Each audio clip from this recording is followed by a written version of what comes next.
jenenge sapa? Kowe takon karo aku. Iya.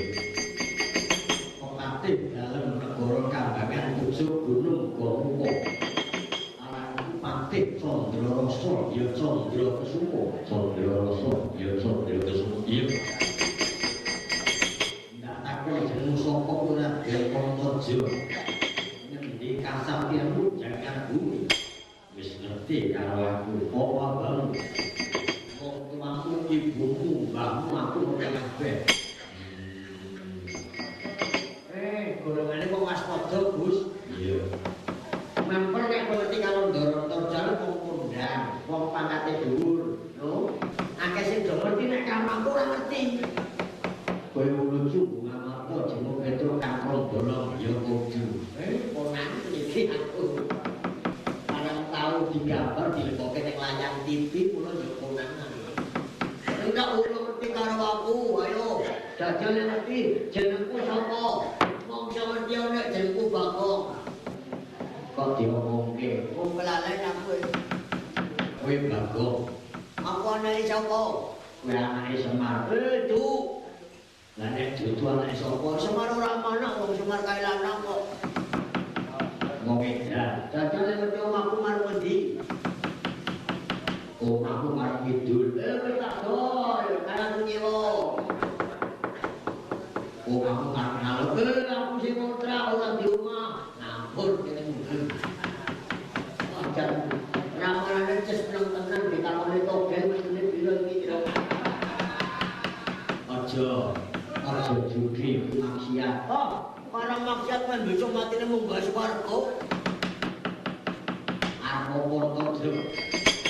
Bandau timbalane pun dan ngamal. Ndak jaluk bandane kenyang dono. Ndak jaluk bandane Siwa Prabu Duryudana. Sing kok kunjara iki wegan golek mungan aja. Ora kenapa jaluk awet kae nandhang dedosa wani karo ingkang sinuwun Prabu Dimambang. Arep bubarake negara. Arep ngrangsang negara kuwi aja melu-melu entuk tak jaluk ora entuk tak jaluk. Karo kepiye nek ora kok ngurungake tanding karo aku. Ayo. Tak jaluk ora kena. Tak jaluk ora kena. Ora entuk tak jaluk tak tuku. Wis. Sing dituku apane iki jaluk apa terus? Jaluk bandane Durna. Wah, jaluk bandane Darna. Durna kok Darna. Sabuniku tanding karo aku sabun konyol.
gue ora kontak gentenan kuwi males.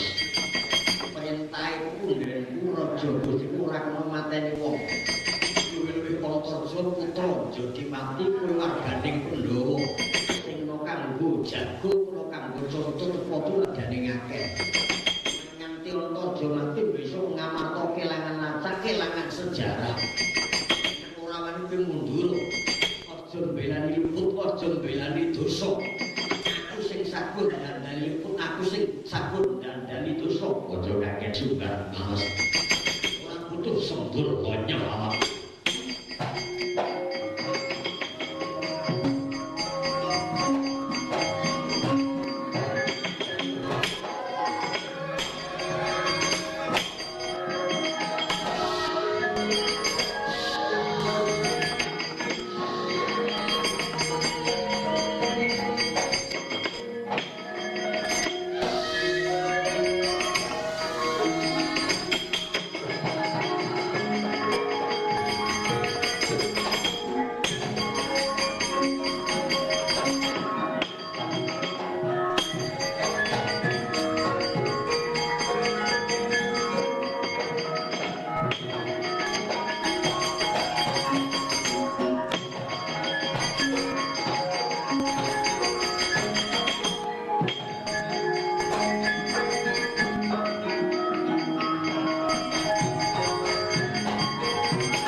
aku naga seluman aranku Nagawara Nagawara iya Punggawa negara Kambangan adine Gustiku Prabu Dewa Mambang arep apa kowe Raden Janaka wis ngerti karo aku apa bau tak jaluk pundenku paman penemban lan Koko Prabu mesti bandane pakujarane ora kena tapi bangku urusan Astina Janaka kuwi legan golek omongan nek ditu nadyan Durna gurumu nanging kae njlongkrongake nadyan Duryudana kakangmu nanging kae lakune nista jae nutur penakil ping pira Pandhawa dipaeka pamrih patine wit jaman bom balik gara-gara lakon Pandhawa dadu malah kok tulungi apa luput nanging kae kadang tuwa menangi kudu tak ayomi lan tak tulungi kamu piye ora kepulungake bandane lakon ana tak pateni nek iso manteni pateni aku mati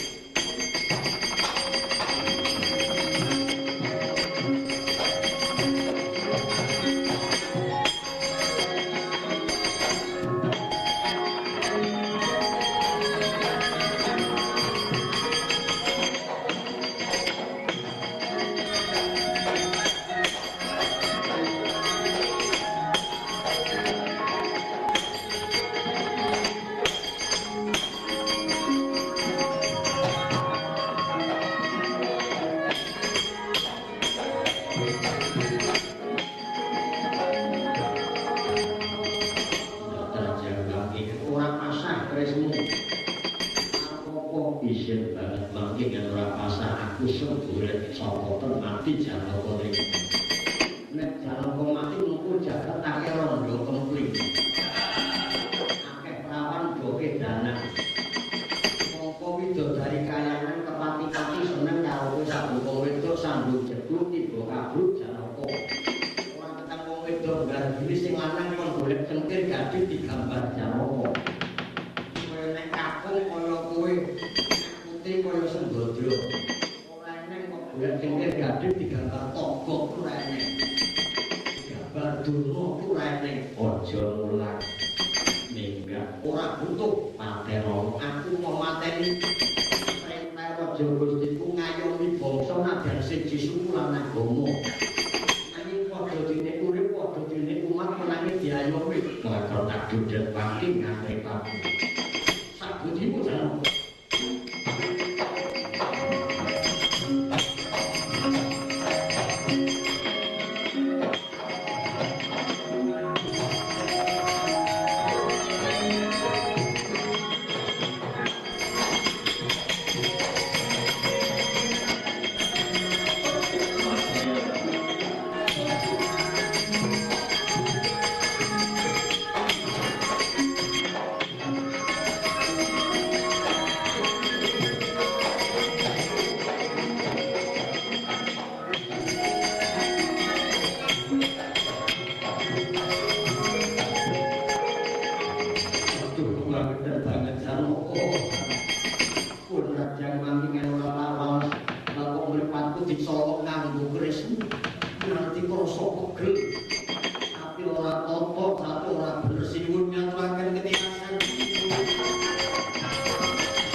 wedhus merkopo iblis matang lampu dijogetan. Oh, naga seluman, kowe naga kowe ngadep ana kapanku mlayu-mlayu mripatmu adus getih. Kowe merengelek. Oh, naga eneng apa kula seluman. Aduh Gusti. Gusti Kambangan Prabu Dewa Ngambang kula nyaturaken ketilasan. Piye? Leres dawuh panjenengan lampah menika kentheng ngarep ning abot ketemu mburi. Iya. Lari-lari broto-broto sami rawuh. Gatotkaca Antaja Janaka niat badhe lebet bandanipun Pandhita Dana. Lan bandanipun Prabu Dayudara. Panjenengan keparang lengsel saking Prabon. Iya, sakajute. Dipun pamrigani Adipati kekalih saged nipat nanging Janaka pinanggih kula. Iya. Oh, sinuwun Janaka perangipun samru, perangipun lusuh. Bagus Gusti, ning perangipun tilar tata kami sababe apa? Kula dipun krajang wangingan boten kula wales, boten tak sembur. Boten kula ketak, boten kula copot. Kula dipun culek mripatipun. Nuwun dos pundhusmu. Monggo dawuh panjenengan nadyan perang ning ora kena males. Awit dawuhipun menang ora ngalahke lurut tanpa bala. Kula dipun ajar dipun culek boten kanthi males bisane menang dos pundhusmu. Kula nyuwun tulung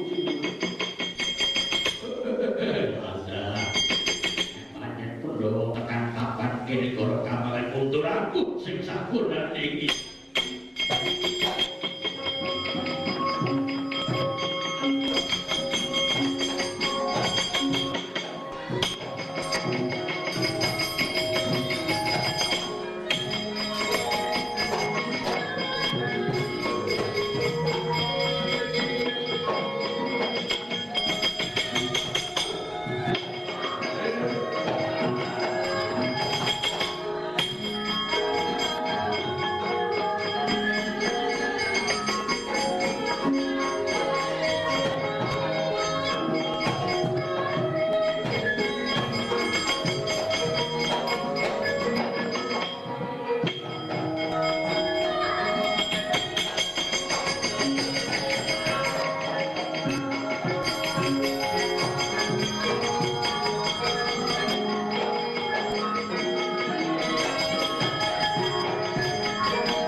Wong pinter sing ngule kok pancen dia asale masih ada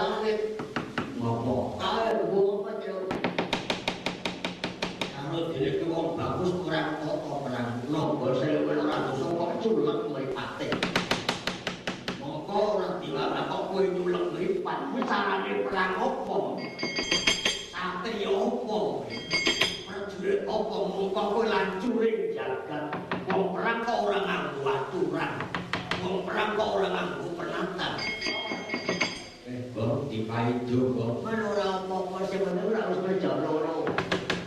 Ngawur. Ndak jaluk aku kuwi. Ora kok ngake wanginanku. Amun lo wanginan.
Awake kulo ning ati ini kenceng. Iya.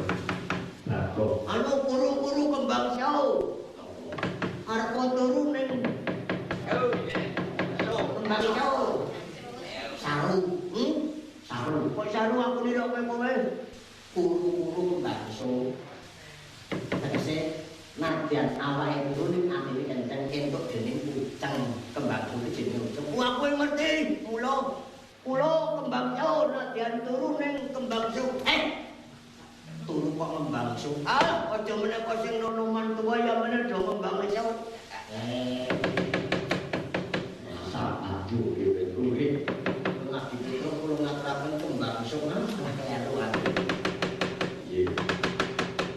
Niki ngaten Gus. Kula tekan gunung kok muka. Iya. Kemutur gak maca raja kok pamrih. Pati-pati ning do kalah ning ora manes. Ndur janaku ning Solo. Iya. Mulane culek mripate mlayu ratu buta metu. Jenenge Prabu Dewa Mambang ngamuk punggung. Rayu janaku kalah nyuwun tulung Gus. Amuk.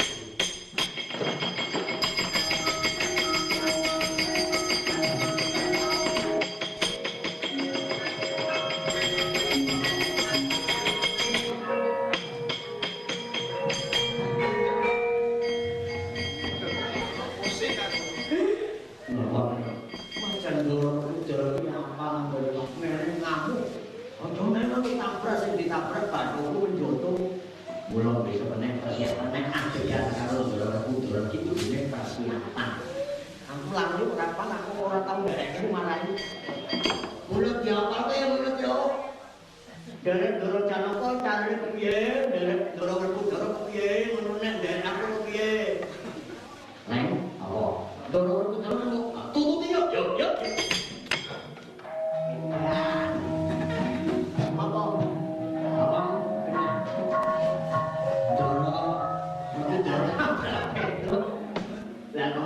Petruk nabrak aku.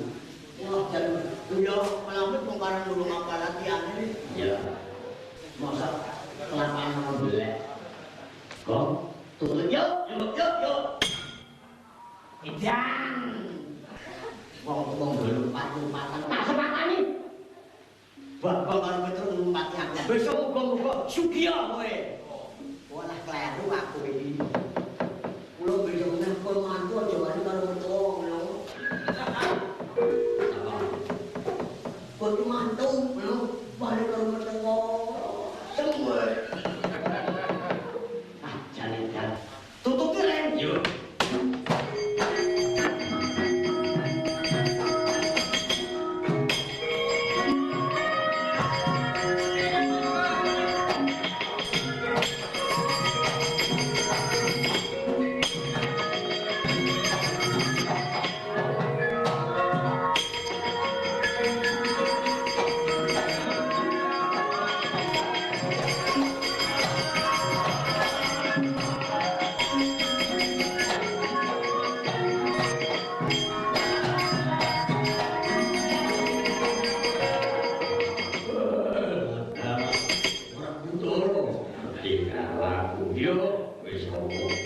Prabu Dewa Mambang nalendring kambangan yo Prabas Marasanta.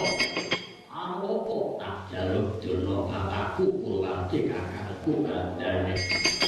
Jebul dompakku nyaren bareng pecanting nyawa. Indah-indah bareng.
ngedos awakku.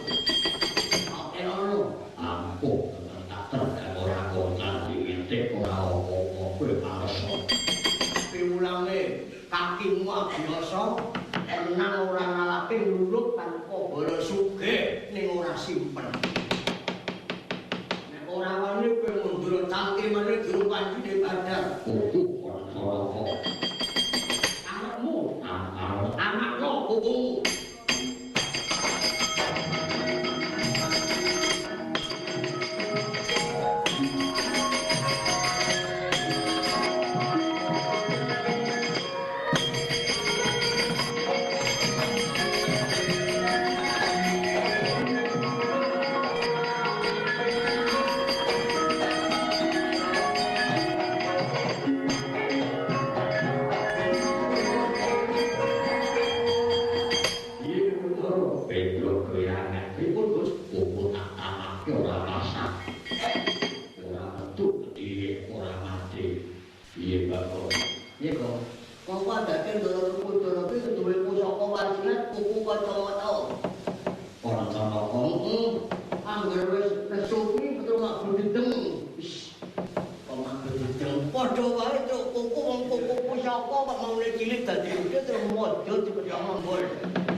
jogan karo Petruk. Nggih, pripun Gus? Gandeng jagone kalah kangkung botohe sing dereng maju. Rasaku jemangkah kemlawi tangan Petruk milang-milangake aku boto pun lho. Apa gitu? Anak sawat senjata sapa tamanmu sapa taman sing gagal.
siang pantoro rati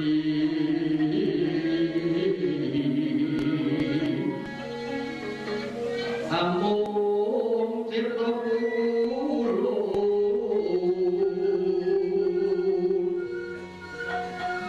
nanono yang kaeksi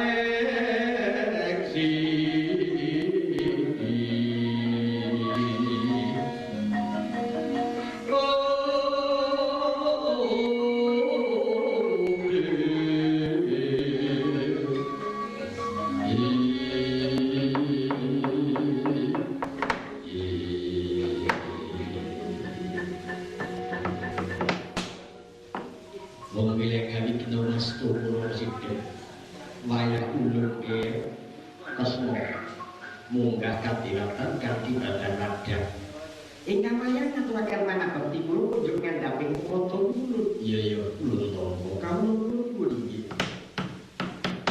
foto sabadi yen iwak ngomong apa nang banyu yen welut mapan londut yen ketek ana wit-witan yen macan ana ngalas kayangan papaning dewa manungsa papaning cupada kita badan wadah munggah katiratan liwati angger-angger pepalining dewa wigatine apa menawi kaya matur kula kene ndadak menangi tatal awit tak duwe ing ngertos tubang mesti jagat godhong tiba lumampur wanita nggardini wijenipun kakung menapa waresti gesang kula pejah kula sampun kawula jagat ulun yen ngantos kula matur menangi tampal ulun padha renang menangi ngadol ana sing tuku ganeg ganjil ana kang takon ana kang manjuli ulun pundi iya pesak janji nawon suwayung teng wayah iya kanthi badan-badan kasesoman aku ulun pangaku iya ingkang wayah kula pun tresna tesih dipun tepaken dados bata ing jagat kula mboten. Tesih dipun penanten ngomong para Pandhawa menapa mboten. Nganti besok perang Bratayuda jaya binangun. Ponaning Bratayuda jeneng itu tetep ngomong para Pandhawa. Yen tesih tetep dados bata pamongking para Pandhawa. Iya. Kula masuk wilangan. Kula nyuwun pepadang padang soroting surya nanging peteng gesang kula nyuwun obor kula nyuwun pepadang awit kula nandhang wilangan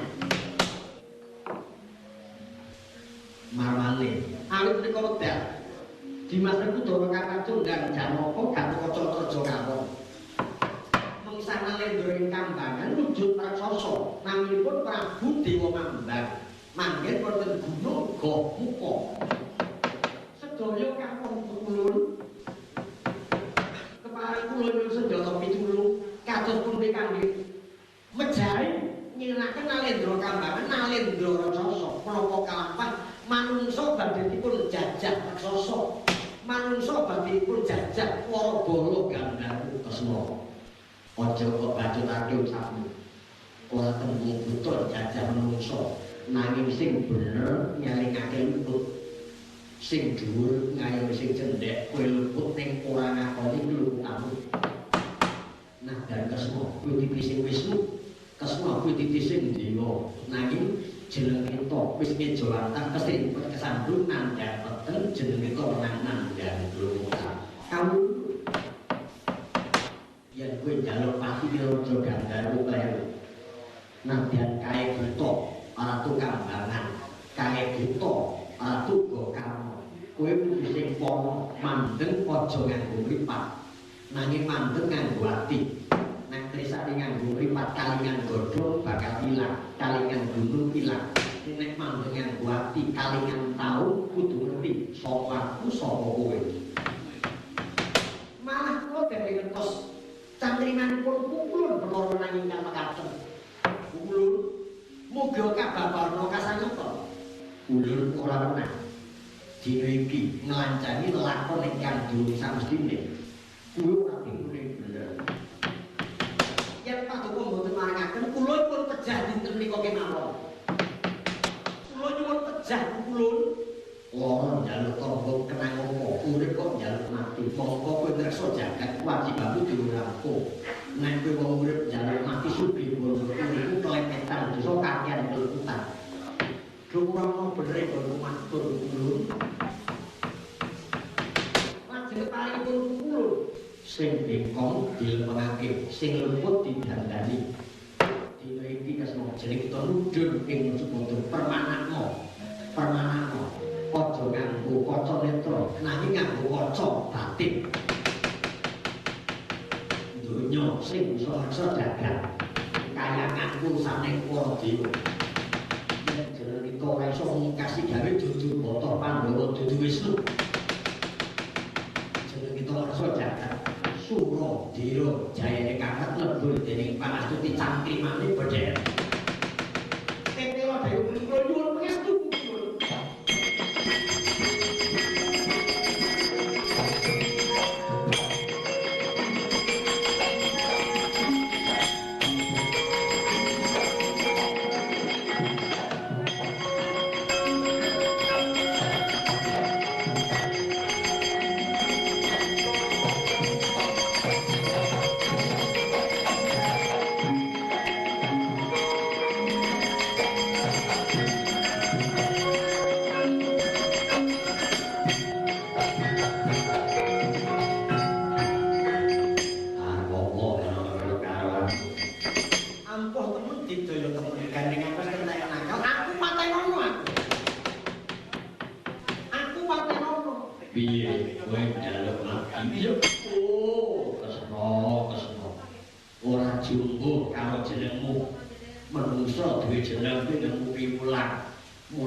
Sing duwe jeneng Dipa kuwi dadi obore rumah tangga ya obore bebrayan agung.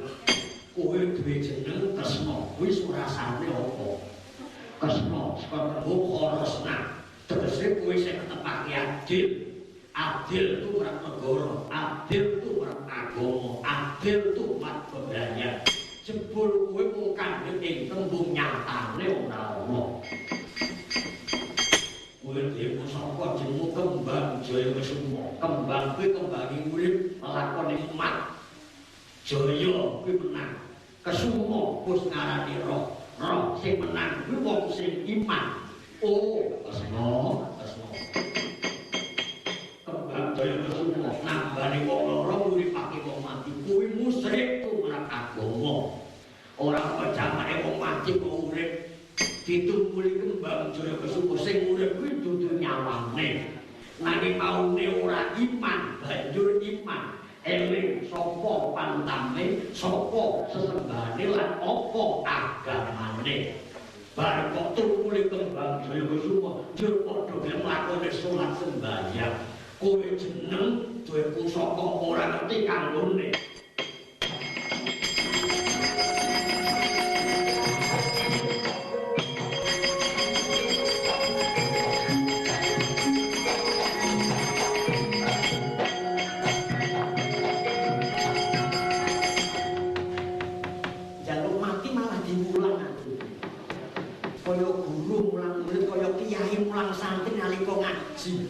Mongko cocok kabeh. Kentek nakal yo tak goleki jago.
Di sini Pak Sule.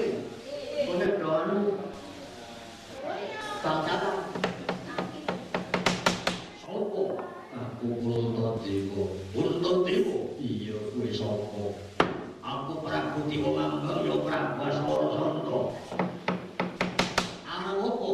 Gandengan iku wis padha kalah. Apa Prabu Rarawan iku sakane ora ndayani sinuwun. Aku patenono. Aku sing nakno sinuwun. Najan Raja Gandharwa sing buta, sing elek mulai jiwa luhur. Buktine Makudara Janaka ora kok kapak-kapake Gagawaca mundur kalah dhewe. Kok Prabu mundur ya ora dikapak-kapake malah kok mulang kok tutune banjur kalah. Mula sing ala ning laire batin apik, batin luhur. Kowe patut dadi pengayoman, patut dadi tutunan. Woi, apik temen omonganmu iki. Puntadewa, opo? Jare kabar iku Ratu Gung. Ratu pangayoman bangsa Amarta. Iya. Jenengmu Puntadewa saka tembung Pun Anta lan Dawa. Kowe kuat kanggonan. Kanggonan jimat Kalimasada. Iya. Kowe ngerti wegine jimat Kalimasada? Lho putra Samatara ora sedikit. Iya, mulane diarani jimat Kalimasada, jimat siji nanging penanginan ulang di rumah. Kalimasada ora ana Gusti kang sinembah jaba Gusti Allah lan Kanjeng Nabi Muhammad ingkang dadi utusane. Pamit sawantai tembung asyhadu alla ilaha illallah wa asyhadu anna Muhammadur Rasulullah. Buku sing tuku malun.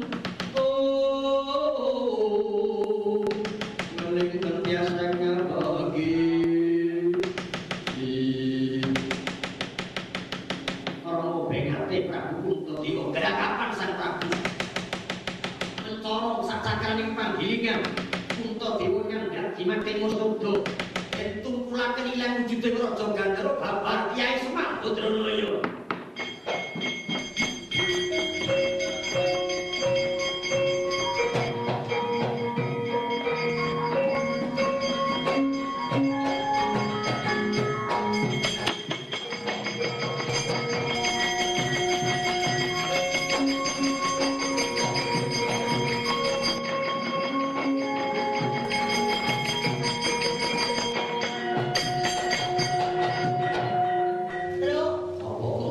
Bapak dadi Golkar terus.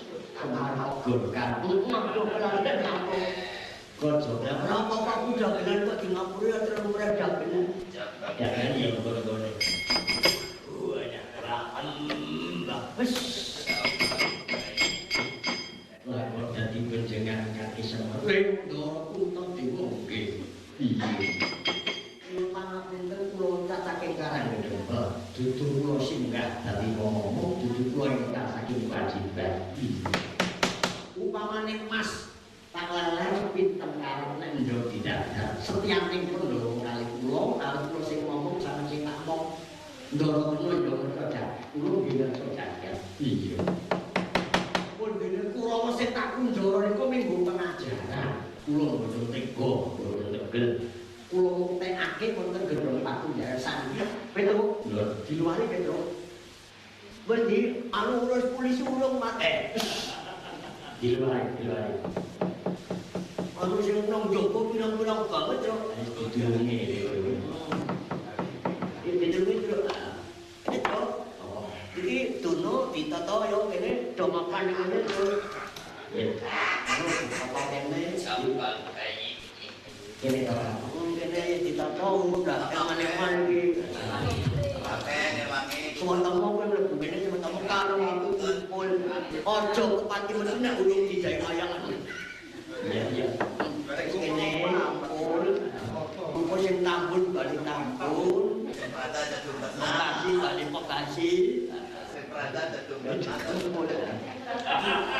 Sing loro mengko kowe kono. Ayo. Petro. Lendi. Mengko tak nomor.